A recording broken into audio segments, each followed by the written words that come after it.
हम बात करेंगे सीएसआर के बारे में। सबसे पहले हमें पता होना चाहिए सीएसआर होता क्या है। Corporate social responsibility under section 135 of companies act 2013 में एक विधेयक पारित किया गया और वहां पर एक रूल और रेगुलेशंस के साथ एक नियम लागू किया गया। वो नियम ये था कि कुछ कंपनियों को, वो दायरा मैं आपको आगे बताऊंगा, कि कंपनीज के लिए जरूरी हो जाएगा कि वो लोग अपना जो भी प्रॉफिट है उस प्रॉफिट का कुछ हिस्सा सामाजिक कार्यों के लिए लगाएं। और सामाजिक कार्य करने के लिए जैसा कि सिर्फ और सिर्फ सोशल जो एजेंसीज हैं, यानी कि हमारी ट्रस्ट हुई, सोसाइटी हुई, सेक्शन 8 कंपनीज हुई, यानी कि जो भी एंटिटी जो सोशल वर्क में ही जो है नॉन प्रॉफिटेबल वर्क करती है, सिर्फ उनको जो है अप्रोच कर सके उनके माध्यम से सीएसआर एक्टिविटीज, यानी कि समाज के अंदर कुछ ऐसे काम जिसमें समाज का उत्थान हो, लोगों की भलाई हो, एनवायरमेंट से रिलेटेड हुआ या पॉवर्टी से रिलेटेड हुआ या जो भी कुछ।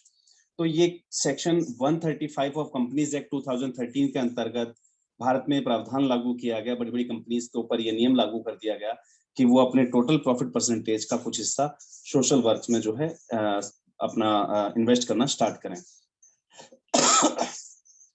इसी चीज को देखते हुए मैं आपको प्राउडली बताना चाहूंगा कि भारत इस समय नंबर 1 पर है जहां पर सीएसआर फंड्स ज्यादा से ज्यादा प्रोवाइड किया जाता है। अन्य किसी भी देश में मतलब खर्च होने वाला जो सीएसआर फंड है उसके मुकाबले भारत इस समय सबसे नंबर 1 पर है। यहाँ कंपनीज भी बहुत सारी हैं जो सीएसआर एक्टिविटीज में इन्वॉल्व हैं और बहुत सारे एनजीओज हैं जो सोशल एक्टिविटीज में इन सीएसआर फंड्स का बेनिफिट्स ले रहे हैं। कॉर्पोरेट सोशल रिस्पॉन्सिबिलिटी एप्लीकेबल किन कंपनियों पर होती है, हम एक बार उनके बारे में बात कर लेते हैं। ऐसी वो सभी कंपनियां जिनकी नेटवर्थ 500 करोड़ से ज्यादा है, जिनकी टर्नओवर 1000 करोड़ है और जिनका नेट प्रॉफिट 5 करोड़ से अधिक है। ध्यान रखिएगा, नेटवर्थ, टर्नओवर और प्रॉफिट तीनों चीज अलग अलग हैं। मान लीजिए मैं 1 लाख रुपए का व्यापार करता हूं, उस 1 लाख रुपए के व्यापार में मेरे पास प्रॉफिट निकल के आता है 5000 रुपए, तो मेरी टर्नओवर 1 लाख रुपए की कही जाए 1 लाख रुपए की कही जाएगी, लेकिन मेरा प्रॉफिट वहां 5000 रहा। ऐसे ही जब ये प्रॉफिट मुझे 5 करोड़ लेके जाना, तो जाहिर सी बात है मेरी टर्नओवर 100 सीआर के आसपास या 500 सीआर के आसपास पहुंच जाएगी। तो ऐसी वो कंपनियां जिनका टर्नओवर इतना हाई स्केल पर होता है, जिनका प्रॉफिट इतना लार्ज स्केल पर होता है, उनके ऊपर सीएसआर एप्लीकेबिलिटी लग जाती है। इवन देन मैं आपको एक चीज और कंफर्म करना चाहूंगा कि ये जो सीएसआर रिस्पॉन्सिबिलिटी है वो ना सिर्फ उस कंपनी पर लागू होती है, अगर उस कंपनी की कोई ब्रांच विदेश में है वहां भी लागू होगी, अगर इसका कोई स्टॉक होल्डर कंपनी है उस पर भी लागू हो जाएगी, इसके द्वारा कोई सब्सिडरी कंपनी चलाई जा रही है उस पर भी लागू हो जाएगी, और फॉरेन कंपनी यानी कि अगर विदेश में भी अगर वो कंपनी एग्जिस्ट करती है तो वहां भी वो चीज लागू हो जाएगी। इवन देन जिस शब्द को हम बार बार सुनते हैं FCRA, foreign contribution regulation act, FCRA कोई अलग चीज नहीं है, वो भी एक तरीका का सीएसआर है। बस फर्क इतना है कि वो कंपनी या वो ब्रांच आपको विदेश से फंड भेज रही है, वहां पर विदेश से लेने वाले किसी भी ट्रांजेक्शन के लिए आपके पास एफसीआरए सर्टिफिकेट होना चाहिए। बहुत सारे ऐसे उदाहरण हैं जहां हमारी जो कंपनीज हैं वो सीएसआर एक्टिविटीज में इन्वॉल्व हैं, और बहुत सारे ऐसे एडवर्टाइजमेंट हैं जो हम बकायदा टीवी पर भी देखते हैं कि ये कंपनी सीएसआर एक्टिविटीज में इन्वॉल्व है, लेकिन हम उसे अप्रोच नहीं कर पाते क्योंकि हम उन एड्स को नहीं समझ पाते हैं। मैं कुछ एड्स आपके सामने शेयर करने जा रहा हूं, लेकिन उससे पहले मैं फिर बताना चाहूंगा ये जो सेशन है मैं पूरा कोशिश करूंगा कि जितना ज्यादा से ज्यादा डाटा मैं आपको 2 सेशंस के अंदर दे सकूं, क्योंकि हम जूम के फ्री ऐप पर जो है अभी इस मीटिंग को कंडक्ट कर रहे हैं जिसका टाइमलाइन जो है वो 40 मिनट का रहता है।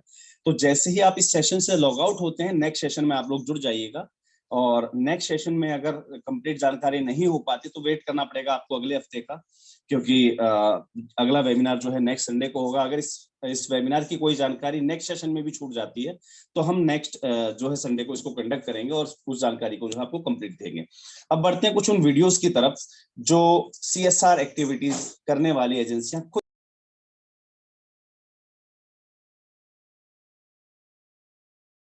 कैसे आपने देखा कि इंडियन ऑयल्स के द्वारा नई दिशा से रिलेटेड कोई प्रोग्राम तेलंगाना में चलाया जा रहा है, काफी सारे प्रोजेक्ट्स इनके झारखंड में, उड़ीसा में, बिहार में रनर चल रहे हैं, इस समय रनिंग पोजीशन में हैं।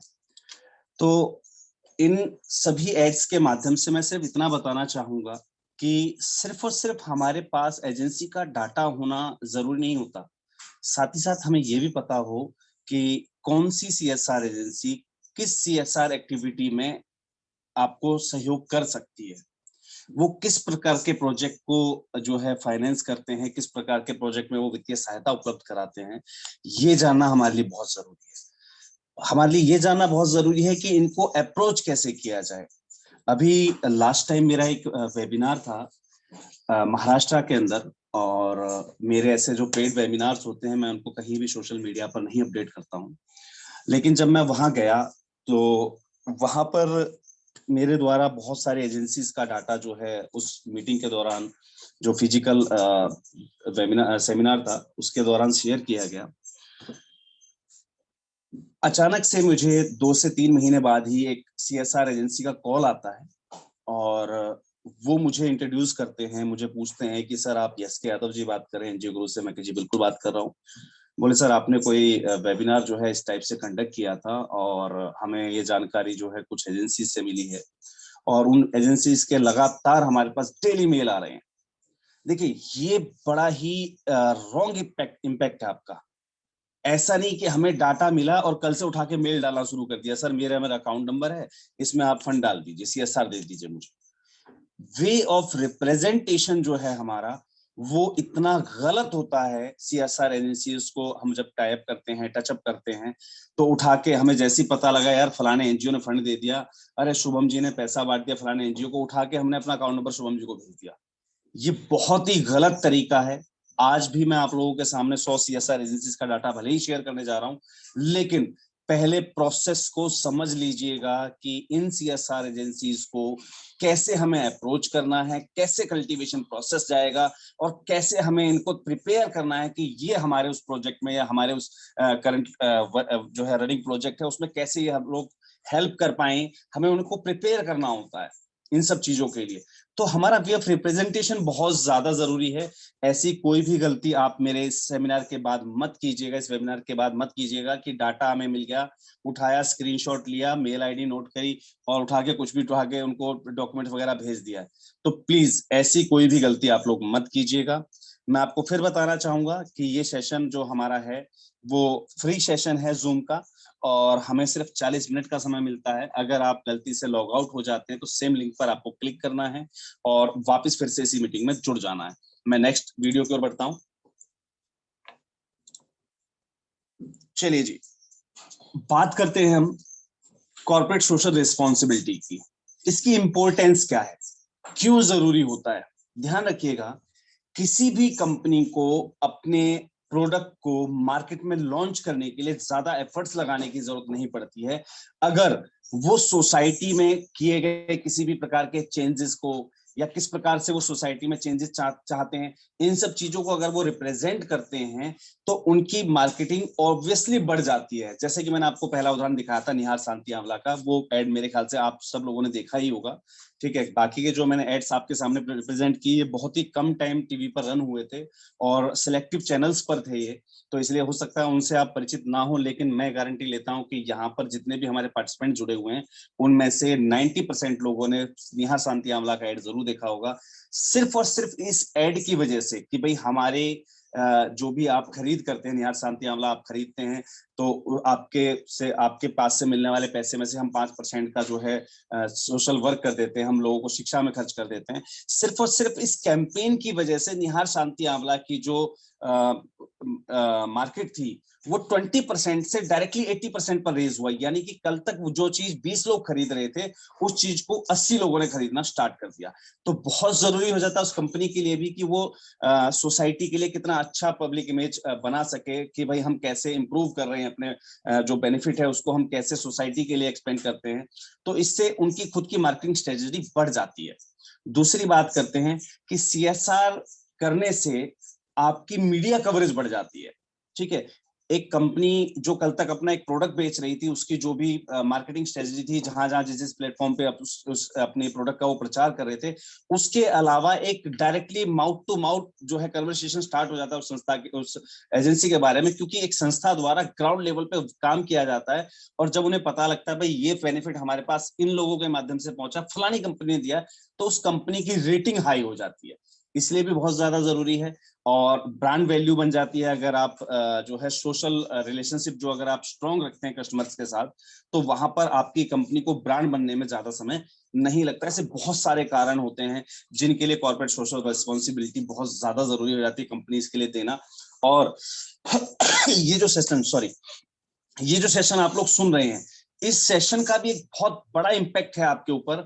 मैंने आपको जैसा कि बताया कि हम लोग जैसे प्री प्रिपरेशन करते हैं अपनी ऑडिट्स की, ऐसे ही हर एक कंपनी अपनी प्री प्रिपरेशन करती है ऑडिट के लिए। और जब उन्हें पता लगता है कि हमारे ऊपर इतने करोड़ रुपए की या इतने लाख रुपए की सोशल रिस्पॉन्सिबिलिटी फंड यानी कि CSR लाइबिलिटी बनी हुई है, और अभी तक हमने किसी एजेंसी को हायर नहीं किया, या हम अभी तक इतना कंज्यूम कर पाए हैं सोशल CSR एक्टिविटीज में, तो दिसंबर का ही वो महीना होता है जहां पर एजेंसीज अपनी CSR रिस्पॉन्सिबिलिटीज को पूरा करने के लिए एकदम सर्च करती हैं एनजीओ को, कि फटाफट कोई एनजीओ मिल जाए, उसको फटाफट हम CSR फंड दे दें और उससे कोई ना कोई सोशल रिस्पॉन्सिबिलिटी का काम करवा लें। क्योंकि मोस्ट ऑफ द, देखिए ये एक ह्यूमन वो कह लीजिए कि लोगों के अंदर एक मानसिकता बनी हुई है, एक अवधारणा बनी हुई है, हमारे अंदर एक टेंडेंसी बनी हुई है कि हम मोस्टली किताबों को लेकर तब बैठते जब एग्जाम पास आ जाए। पूरी साल हम पढ़ाई नहीं करते, हम एग्जाम टाइम पे एकदम किताबें लेके बैठते हैं, उस समय हमें खाना, भूख, रोटी, पानी हम सब भूल जाते हैं। तो वही चीज जो ह्यूमन टेंडेंसी है वो यहाँ भी लागू होती है। ये सारी कंपनीज कहीं ना कहीं हम ही लोग चला रहे होते हैं, तो हमारी मेंटेलिटी जो हमारी टेंडेंसी है वो हमारी हमेशा ऐसी ही रहेगी। ठीक है, हम लोग लास्ट मोमेंट पे चेक करेंगे, अरे यार CSR फंड तो दिया ही नहीं किसी को, ऑडिट में हम लोग क्या दिखाएंगे।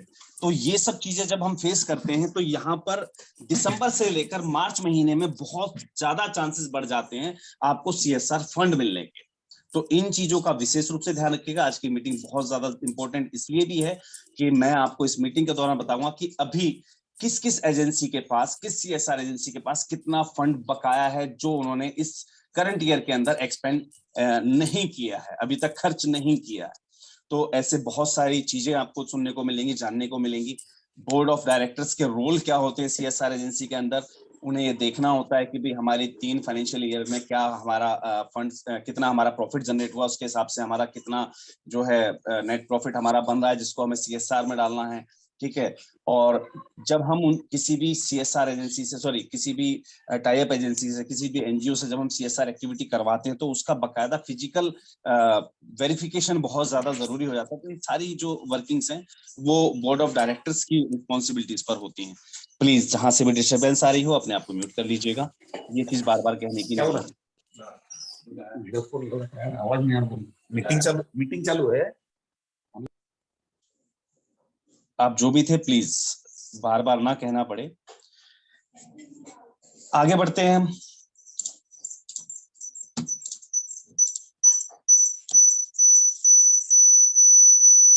उन सभी एक्टिविटीज की लिस्ट मैं आप लोगों के साथ शेयर करना चाहूंगा। ध्यान रखिएगा, जैसा कि सर ने बताया कि हमने उठाकर कोई भी प्रोजेक्ट बनाया और उठाकर किसी भी CSR एजेंसी को फेंक दिया, ऐसा बिल्कुल भी नहीं होना चाहिए। सबसे पहले हमें पता होना चाहिए कि CSR के अंदर कौन कौन सी एक्टिविटीज हैं जो एडमिट की जाती हैं। ऐसा नहीं कि अभी जैसे सर ने बताया कि किसी व्यक्ति ने उल्टे सीधे कमेंट डाले थे और वहां पर बड़े ही प्यारा सा उसने एक जवाब दिया। लोगों ने पूछा भाई किस फंड के लिए, किस प्रोजेक्ट के लिए आपसे पैसा लिया गया महासंघ के द्वारा, तो उसने लिखा जी जिम बनवाने के लिए। तो यार जिम बनाने के लिए कोई प्रोजेक्ट या फंड नहीं मिलता है, कोई किसी प्रकार का ऐसा नहीं होता है। अगर आप कल को कहेंगे साहब कि मुझे तो जो है स्कूल खोलना एक सरकारी खुद से, उसके लिए CSR दे दीजिए, नहीं पॉसिबल है भैया। ठीक है, बहुत सारी चीजें ऐसी हैं जो पॉसिबल नहीं है CSR के अंदर। तो हमें ये पता होना चाहिए कि हम किस प्रकार का प्रोजेक्ट CSR एजेंसी को भेजें, ये बहुत ज्यादा जरूरी हो जाता है। ठीक है, अधूरा ज्ञान हमेशा नाश का कारण होता है, इसलिए इस जानकारी को बिल्कुल नोट डाउन कर लीजिएगा। एबॉलिशिंग पॉवर्टी, गरीबी उन्मूलन से रिलेटेड, माल न्यूट्रिशमेंट, माल न्यूट्रिशन जो होता है हंगर, भूख, यानी कि लोगों को भूख से अगर उबारना है आपको। इंप्रूविंग हेल्थ केयर, ध्यान रखिएगा हेल्थ केयर को इंप्रूव करना इंक्लूडिंग प्रिवेंटिंग हेल्थ केयर, यानी कि किसी भी बीमारी से बचने का भी अगर आप उसको तरीका बताने उसके बारे में जागरूक कर रहे हैं, वो भी CSR एक्टिविटीज के अंदर आएगा। सैनिटेशन हुआ, ठीक है, या किसी भी माध्यम से आप सेफ ड्रिंकिंग वाटर का कोई भी प्रोजेक्ट आप रन करते हैं, तो ये सब CSR के अंदर जो है कंसीडर किया जाएगा। वोकेशनल ट्रेनिंग्स हो गई अमंग चिल्ड्रंस, वुमेन्स, एल्डर, मतलब जो बुजुर्ग हैं हमारे, उनके अंदर लाइवलीहुड से रिलेटेड जो भी प्रोजेक्ट्स होते हैं, ठीक है जी, स्पेशल एजुकेशन के जो प्रोजेक्ट होते हैं, ठीक है जी, ऐसा कोई भी वोकेशनल ट्रेनिंग जहां से एम्प्लॉयमेंट जनरेट होता, वो सभी के सभी CSR के अंदर कंसीडर किए जाते हैं। मैं आपको फिर से आगाह करना चाहूंगा कि शायद आने वाले कुछ मिनटों में हम लोग इस सेशन से बाहर हो जाएंगे। अगर ऐसा हो जाता है तो आप लोग प्लीज उसी लिंक पर क्लिक कर लीजिएगा और वापस फिर से मीटिंग में जुड़ जाइएगा। इम्प्रूविंग जेंडर इक्वेलिटीज, ठीक है, लिंगानुपात को बढ़ावा देने के लिए देखा गया है काफी राज्यों में कि जहां 1000 लड़कों पे 800 लड़कियां हैं। स्पेशली अगर मैं जहां से बिलोंग करता हूं, हरियाणा की अगर बात करूं, तो यहाँ का स्ट्रक्चर सबसे बेकार था इस मामले में। तो ऐसी कोई भी वर्किंग जहां आप लिंगानुपात पे वर्क कर रहे हैं, ऐसा कोई भी प्रोजेक्ट, वो आप भेज सकते हैं। आप जो है हॉस्टल्स या ऑर्फेन्स के लिए आप सेटिंग होम्स बना रहे हैं, तो उससे रिलेटेड आप प्रोजेक्ट भेज सकते हैं, ठीक है जी। ऐसी बहुत सारी चीजें हैं जो आपकी स्क्रीन पर हैं, आप चाहें इसका स्क्रीनशॉट ले सकते हैं। इससे आपको पता लग जाएगा कि हमें किन किन एक्टिविटीज को CSR एजेंसीज को भेजना है। ऐसा नहीं कि अपने मन से कुछ भी उठाया, बनाया और भेज दिया, ठीक है। आप सभी लोगों से निवेदन रहेगा, इस स्क्रीन का आप लोग स्क्रीनशॉट जरूर ले लीजिएगा, जिससे आपको पता लग जाए। और इससे नेक्स्ट जो स्क्रीन में आपके साथ शेयर करने वाला हूं, उसका भी आप स्क्रीनशॉट ले लीजिएगा। वहां पर भी बहुत सारी चीजें हैं जो CSR के अंदर कंसीडर की जाती हैं। आई होप सो कि आप सब लोगों ने इसका स्क्रीनशॉट ले लिया होगा। मैं इसकी नेक्स्ट स्क्रीन आपके सामने रिप्रेजेंट कर रहा हूं। ये सभी जो हैं कैटेगरीज, ये CSR के अंदर कंसीडर की जाती हैं। इस स्क्रीन का भी आप स्क्रीनशॉट ले लीजिएगा जरूर ध्यान से। तो यहाँ पर आपको पता लग जाएगा भी किन किन प्रोजेक्ट्स के लिए आपको CSR एजेंसीज को जो है आप अपना रिकॉर्ड भेज सकते हैं, अपना कोई भी प्रोजेक्ट भेज सकते हैं। दूसरा, हमें पता होना चाहिए कि प्रोजेक्ट होता क्या है। हमें यही नहीं पता होता। हमने उठाया जी, हम तो एक वृद्धाश्रम बनाने वाले, सर CSR दे दीजिए। यार, आपके कहने से नहीं बन गया वृद्धाश्रम, उसके लिए बकायदा डॉक्यूमेंटेशन, एक प्रोसेस होता है, वो आपको दिखाना पड़ता है, ठीक है। आपको बकायदा दिखाना पड़ेगा आपकी वृद्धाश्रम के लिए जगह कौन सी